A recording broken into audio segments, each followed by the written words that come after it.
High students, ഞാൻ discuss ചെയ്യാൻ പോകുന്നത് ക്ലാസ് 8 CBSE ഹിന്ദിയാണ്. ഫൂട്ട ഖട എന്നുള്ള ചാപ്റ്ററാണ് കേട്ടോ. അതിൽ ചാപ്റ്റർ 12 ആണ്. അപ്പോൾ നിങ്ങളുടെ സ്കൂളിൽ ഏത് ടെക്സ്റ്റ് ബുക്കാണ്, ഏത് പബ്ലിക്കേഷനാണ്, അതിനനുസരിച്ച് വ്യത്യാസം വരും.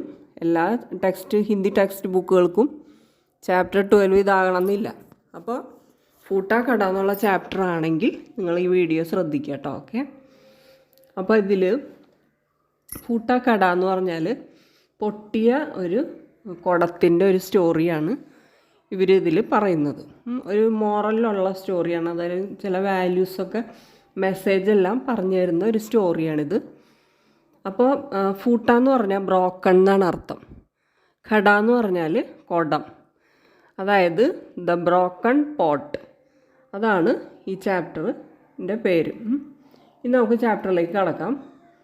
നിങ്ങൾക്ക് ഇതിൽ കാണാൻ പറ്റും, രണ്ട് സ്ത്രീകൾ കുടത്തിൽ വെള്ളമൊക്കെ എടുത്തുകൊണ്ട് പോകുന്നത് കാണാൻ പറ്റും. അപ്പോൾ നിങ്ങൾക്ക് കുടം എന്ന് പറഞ്ഞാൽ എന്താണെന്ന് മനസ്സിലായില്ലേ? കുടം എന്ന് പറഞ്ഞാൽ ഈ പാത്രങ്ങളാണ് ഇവർ വെള്ളം നിറച്ച് കൊണ്ടുപോകുന്ന, അതിനെയാണ് ഖട എന്ന് പറയുന്നത്. അപ്പോൾ അതിൽ പണ്ട് കാലത്ത് ആൾക്കാർ വെള്ളം ഇങ്ങനെയൊക്കെയാണ് കൊണ്ടുപോയിരുന്നത്. പൈപ്പൊന്നും അന്ന് ഉണ്ടായിരുന്നില്ലല്ലോ. അപ്പോൾ ആ സമയത്ത് ഇങ്ങനെയൊക്കെ വെള്ളം നിറച്ച് വെച്ചിരുന്നു അതിൽ. അപ്പോൾ ഈ സ്റ്റോറിയിൽ പറയുന്നത് നോക്കാം നമുക്ക്. അപ്പോൾ കഹാനി പ്രവേശ് എന്ന് പറഞ്ഞാൽ ജസ്റ്റ് ഇൻട്രൊഡക്ഷനാണ് പറയുന്നത്. ബച്ചോ ഹം സബ് ഏക് ദൂസരെ സെ അലഗ് ഹെ. ബച്ചോ കുട്ടികളെ, നമ്മൾ, ഹം എന്ന് പറഞ്ഞാൽ നമ്മൾ, സബ് ഏക് ദൂസരെ സെ അലഗ് ഹെ, നമ്മളെല്ലാവരും മറ്റുള്ളവരിൽ നിന്ന് വ്യത്യസ്തരാണ്. അങ്ങോട്ടും ഇങ്ങോട്ടും വ്യത്യാസം ഉണ്ടായിരിക്കും അല്ലേ? ഒരു കുട്ടീനെ എടുത്തിട്ടുണ്ടെങ്കിൽ അവർക്കുള്ള കഴിവുകളായിരിക്കില്ല വേറൊരു കുട്ടിക്ക് ഉണ്ടായിരിക്കുക. അപ്പോൾ ഏക് ദൂസരേസെ എന്ന് പറഞ്ഞാൽ അങ്ങോട്ടും മറ്റുള്ളവരിൽ നിന്ന്, അലഗ് എന്ന് പറഞ്ഞാൽ വ്യത്യാസമാണെന്ന്, ഡിഫറൻ്റാണ്. ലേക്കിൻ ഇസ്ക മത്ലബ്, പക്ഷേ, ലേക്കിൻ എന്ന് പറഞ്ഞാൽ പക്ഷേ, ഇസ്ക മത്ലബ് ദാറ്റ് മീൻസ് യേ നഹി ഹെ കി ഹമ്മേ കുച്ച് കമി ഹെ എന്ന് വെച്ചാൽ അതിൻ്റെ മീനിങ് നമുക്ക് എന്തെങ്കിലും കുറവുണ്ടെന്നല്ല. ഹമ്മേ എന്ന് പറഞ്ഞാൽ നമ്മളിൽ, കുച്ച് എന്ന് പറഞ്ഞാൽ എന്തെങ്കിലും ചെറിയ, കമി ഹെ എന്ന് പറഞ്ഞാൽ കുറവ്, നമുക്ക് എന്തെങ്കിലും കുറവുണ്ടെന്നല്ല അതിൻ്റെ അർത്ഥം.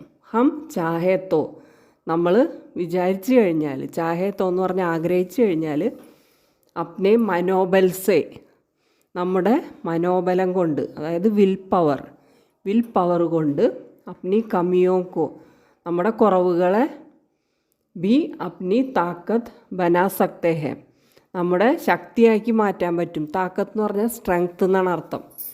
നമ്മുടെ സ്ട്രെങ്ത്താക്കി മാറ്റാൻ പറ്റും. സകാരാത്മക സോച്ച് ഹി, സകാരാത്മകം എന്ന് പറഞ്ഞാൽ പോസിറ്റീവായിട്ടുള്ള ചിന്തകൾ തന്നെ മനുഷ്യക്കോ ജീവൻ മേ സഫലത പ്രദാൻ കർത്തി ഹെ, മനുഷ്യൻ്റെ ജീവിതത്തിൽ സക്സസ് ഉണ്ടാക്കും, അതായത് സഫലത ഉണ്ടാക്കി തരുന്നു. പ്രദാൻ കർത്തി ഹെ എന്ന് പറഞ്ഞാൽ തരും എന്നാണ് പറയുന്നത്.